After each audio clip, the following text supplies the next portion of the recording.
So this is new tonight. The January 6th committee still expects Rudy Giuliani will cooperate with its subpoena. That is, a source is telling CNN that he may be willing to engage with the committee on certain topics. So joining me now, CNN legal analyst Elliot Williams.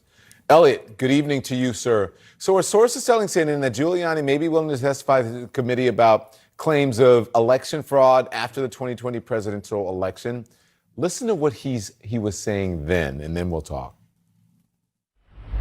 Philadelphia is a professional place for voter fraud because you have a decrepit Democrat machine that you have had in power for 60 years, and it's the reason why you have voter fraud.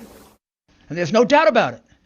This was not an individual idea of 10 or 12 Democrat bosses. This is a plan. You would have to be a fool not to realize that. They do the same thing in exactly the same way in 10 big Democrat-controlled, in most cases, crooked city. Oh, my question is, everyone's like, oh, Rudy's going to testify. Rudy Giuliani's going to testify.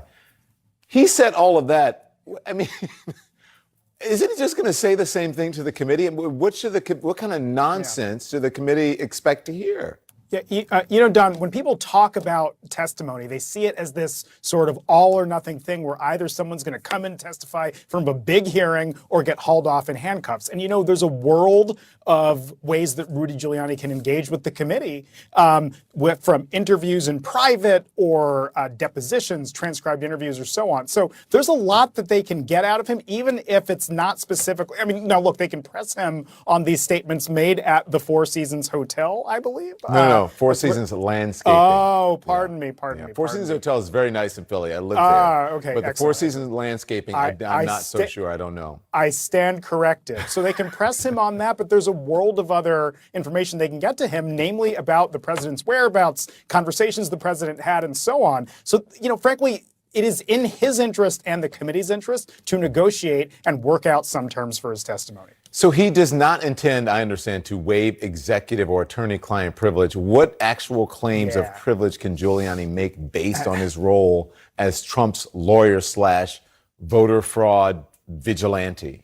Yeah, now we got to be careful with how we talk about the privilege, because ultimately it rests either with the president or the holder of the privilege, which is the client, right? It's not really up to the attorney to be the one who waives it. Now, he can speak about anything outside of the scope of his representation of the president as his attorney. Now, look, Rudy Giuliani gave any number of public statements, including the two that you put there, Don, where he can speak to those things. Anytime he gave media interviews, anytime he went down and spoke with Georgia election officials, all of that's fair game, because those were not conversations with the president. They were not legal advice or sort of executive advice he was giving to the president. Okay, there's a separate Trump legal issue. The former president's longtime accounting firm, Mazars, informed the Trump Organization last week that it should no longer rely on nearly 10 years worth of financial statements and that they would no longer be their accountants. Okay, so it was only just last month that the New York Attorney General's office alleged that it has found significant evidence indicating that the Trump Organization used fraudulent or misleading asset valuations. What do you think of this development?